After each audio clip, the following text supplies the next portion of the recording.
Hey everyone, Andrea Walford here.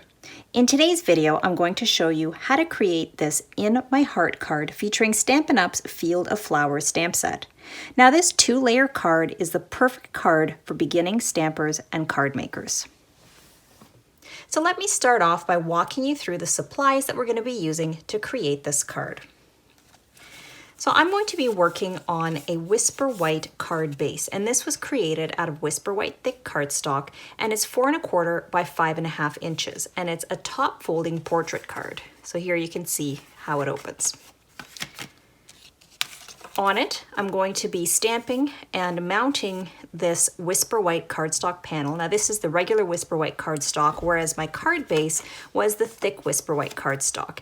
And I cut this so that it is 4 by 5 1/4 inches. So you can see here, it gives me a 1/8 of an inch border all around.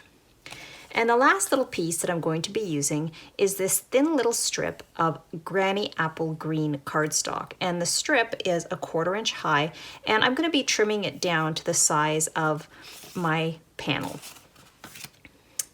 Now the only embellishment that I'm going to be using is these basic rhinestone jewels. They're just clear rhinestones.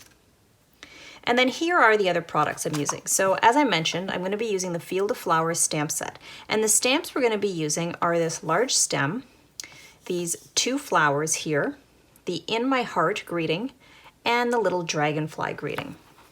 Now the colors I'm going to be using are Poppy Parade for my flowers, Granny Apple Green for the stem, Bermuda Bay for my little dragonfly, and then my Memento Tuxedo Black for my sentiment.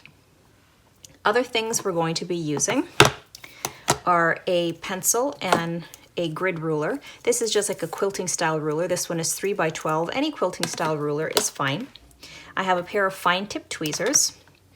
I have my paper snips, which is a very fine tip pair of scissors. And then I have, for my adhesive, my Tombow Mono multi-liquid glue. And then some Stampin' Dimensionals, which is dimensional foam that's 1/16 of an inch high, and it has an adhesive on both sides. And then finally, I have a white eraser.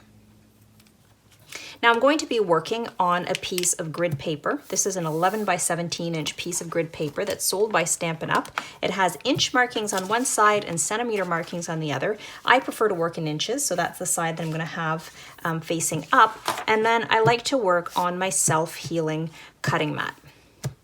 So let's go ahead and get started with our card. So I've gone ahead and mounted my stamps onto my clear acrylic blocks. I always like to do this ahead of time at the beginning before I start stamping, because then I don't have to be fumbling with stamps and blocks later on. I've also gone ahead and opened my ink pads. Now I'm going to be stamping on my 4 by 5 1/4 inch piece of Whisper White cardstock. In order to make sure that it doesn't shift while I'm stamping, I like to stick it to my grid paper using some kind of a low tack tape. So what I'm going to be using is this old washi tape that I have in my stash. Now you can use really any kind of low tack adhesive, or if you don't have a low tack adhesive, take masking tape or Scotch tape and you can reduce the stickiness by simply sticking it against your skin a couple of times. So this is already fairly low tack, so I only stick it once, but for a tape that has a much higher tack, I would stick it multiple times. Then I'm going to align my cardstock piece with the lines on my grid paper, and that helps me make sure it's straight, and then I can use these lines as a visual reference when I'm stamping. So I'm going to place one piece of washi tape along one side, and then I'm going to do the same on the other side here. And I don't really need anything lower down here. So the first thing that I'm going to be stamping is my stem. And I want to stamp my stem so that it's about a 1/2 inch away from the bottom edge of my cardstock piece. And I want to make sure that it's far enough in that I'm going to be able to stamp my flowers. So I'm probably going to stamp it about here. So this will be 1, 2, 3, 4, so that's 1 inch, about 1 1/4 inches. The bottom of my stem will be about 1 1/4 inches to 1.5 inches from the right edge of the card. So to ink my stamp, I'm going to just simply tap it on my ink pad, and this is the Granny Apple Green. Then I always like to flip it over just to make sure it's evenly inked and that there are no little bits of dust or any other kind of residue. So now I'm going to make sure I have it positioned about where I mentioned, so in between 1 1/4 to 1 1/2 inches. And to stamp, I'm just going to press straight down, apply even pressure, and then lift straight up. And you can see that gives me a perfectly stamped image. Now, one of the things I didn't mention when I was introducing the supplies is that I like to use baby wipes to clean my stamps. I just find it quick and easy, and then once it gets too dirty, I can just throw it away. Now I noticed my tape came up, so I'm just going to re-adhere that. So now the next thing I'm going to do is I'm going to stamp my flower. So once again, to ink my stamp, I press straight up and down on my Poppy Parade Classic ink pad. And then I take a look to make sure it's completely stamped. And now I'm going to align it at the top of my stem. And I'm just visually aligning it, so I'm looking through the top of my stamp and making sure I align that kind of bottom center curve piece of this flower on this stem here. Once I'm confident with my placement, I'm then just going to press straight down, again apply even pressure, and then lift straight up. And you can see I have a perfectly stamped image. So now the next thing I want to do is to stamp my sentiment. And as I mentioned, I'm using the In My Heart sentiment.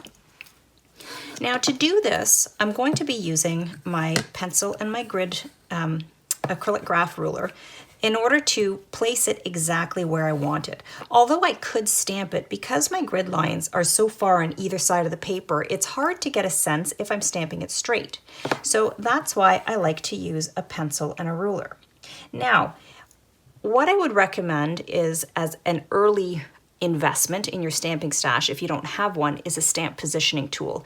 Those are lifesavers for things like this, because then you don't have to be drawing pencil lines with your ruler and then being very careful and hoping you get a perfectly straight stamp. But for the purposes of this video, I want to show you how you can stamp without needing a whole bunch of extra stamping supplies. So first thing I need to do is determine where I want the placement of my greeting, and I'm going to put it about 1 inch up from the bottom of my cardstock piece, and I want to nestle it in fairly close to my flower, so where the flower stem curves. So you can see I've drawn a very faint pencil line. Now when you're doing drawing lines with a pencil, you want to make sure that it's very light. You don't apply pressure, because if you get any grooves in your paper, it'll be really hard to erase.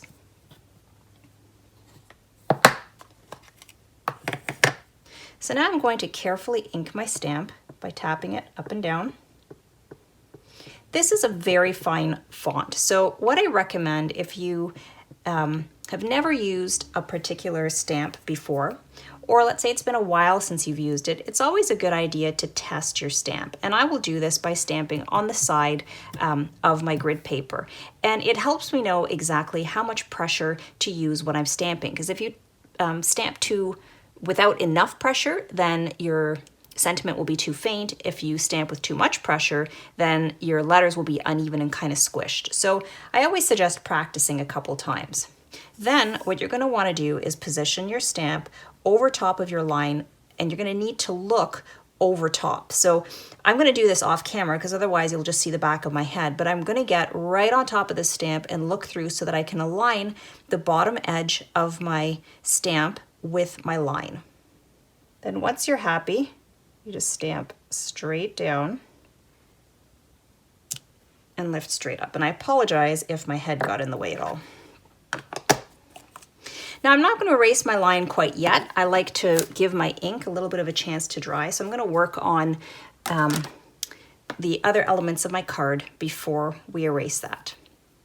So next I'm going to take my dragonfly and I'm going to ink it up in Bermuda Bay Classic ink. And I'm going to stamp one little dragonfly looking like he's flying away from the flowers, and then I'm going to ink this up again, and I'm going to stamp another dragonfly slightly higher and flying off in the other direction. Now notice when you're looking at this card, it kind of looks like the stem is just floating in the air, and I'm not a really big fan of that. So that's what we're going to be using this little strip of Granny Apple Green cardstock for. It's going to anchor our stem. So you can see I'm going to stick it here so that it's about 1/4 inch up from the bottom edge of my cardstock, and that's going to cover the bottom edge of the stem. Now to apply that, I'm going to use my Tombow Mono multi-liquid glue.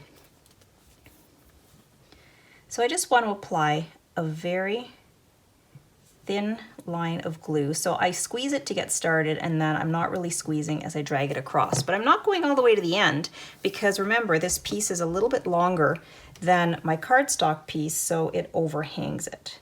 So now I'm going to align it with one edge, and then I'm going to stick it down, and you can see it overhangs one side. Now before I lift this up so that I can trim the end, I'm just going to give the glue a little bit of a chance to set. The nice thing about working with a liquid glue is that it takes a little bit of time to dry, so that if you attach a piece and it's not perfectly attached, let's say it's a little bit crooked, you have a little bit of working time that you can straighten it without it getting ruined. So let me just set this aside for a minute because I'm going to share with you a very quick and easy way to step up your cards. So I have here a scrap piece of Whisper White cardstock, and I've got that same flower stamp. And I'm going to ink it up once again in my Poppy Parade cardstock, or my Poppy Parade classic ink. And then I'm going to stamp it onto this scrap piece of Whisper White cardstock.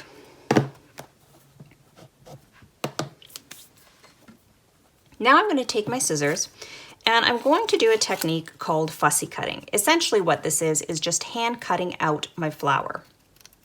Now I'm not worrying about getting into every little nook and cranny here of this flower, but what I'm doing, just to give the impression that I'm following along the lines, is that I'm just kind of wiggling my scissors back and forth. Now notice, as I'm cutting, in order to have better control, rather than cutting with the tip of my scissors, I'm cutting actually towards the inside of my scissors.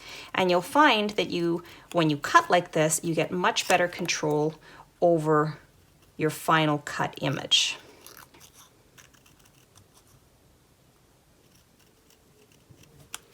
Then, once your flower is cut out, you can go ahead and you can stick it on top of your original flower using this dimensional foam. So I just want to make sure it's positioned exactly the way this one is. So I'm basically looking at this little top piece for reference, and then I'm going to take one of my pieces of dimensional foam, stick it down, peel off the backing, and then now I can go ahead and stick this piece down. And I'm not pressing it down super firmly because then if I need to go back and fiddle with the position, I can. So there you can see what that looks like. And I'm only going to pop, well, you know what? I don't know. I might pop both of them. Let me take a look. Let's go ahead and cut this one out and see if we like how it looks. As long as you don't press down too firmly, if you decide that you don't like this, you can always take it off and just not use it afterwards.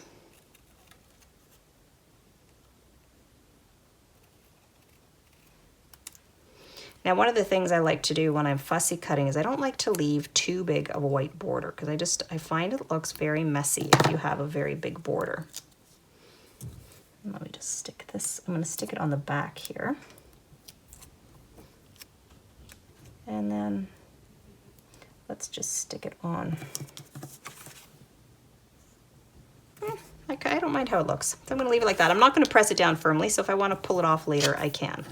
So now let's go ahead and we're going to flip this over, and I'm just going to take my scissors and I'm going to trim that edge like so. Now I can also grab my little eraser. So this is a Tombow Mono Zero eraser. It's just a white eraser with a very fine tip. And I'm just going to very carefully erase my pencil line. And I can't find, let me just see. Oh, here we go. I like to keep a little fluffy paintbrush handy so that I can brush away my eraser markings. And now we're ready to stick this onto our card front. For that, you can do one of two things. You can just stick it flat, or if you want to give it a little bit of dimension, you can use your Stampin' Dimensionals. I think I'm just going to stick mine. Well, what am I going to do? Am I going to stick it? No, you know what? Maybe I'll use my Stampin' Dimensionals. Now, when you're using your Stampin' Dimensionals, I don't like to take all my backings off at once. So just so that it can help me to position this without accidentally sticking it down. So I've removed the backing from the top of my dimensionals, and I'm making sure the edges are straight here. And I'm not pressing down again because I want to be able to adjust the placement of this if I need to. And then once I'm confident with where I'm placing this, I can go ahead and remove my dimensionals and then stick down my piece. So now my last step is going to be to add a few rhinestones. See, it's a very simple card, it's very cute, but I always find that it looks kind of plain until you add some little rhinestones just to give it a little bit of sparkle. And that's what I like to use my tweezers for, because I can pick up my rhinestones and then I can place them wherever I want on my card. Now, whenever I'm placing rhinestones, usually I don't press the adhesive down right away. I like to just kind of place it on my card. And then that way, if I need to, I can adjust the position of my rhinestones by kind of nudging them.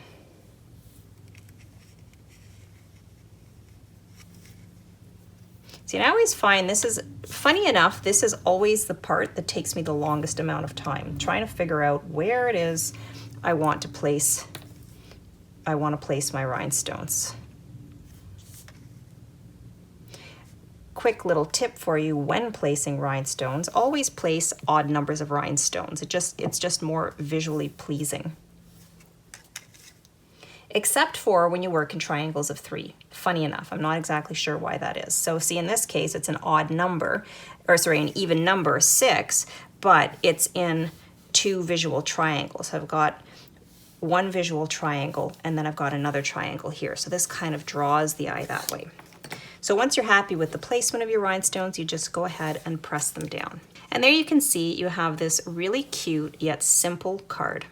Well, I hope you enjoyed today's tutorial and that you learned some valuable tips and tricks, and I look forward to creating with you again.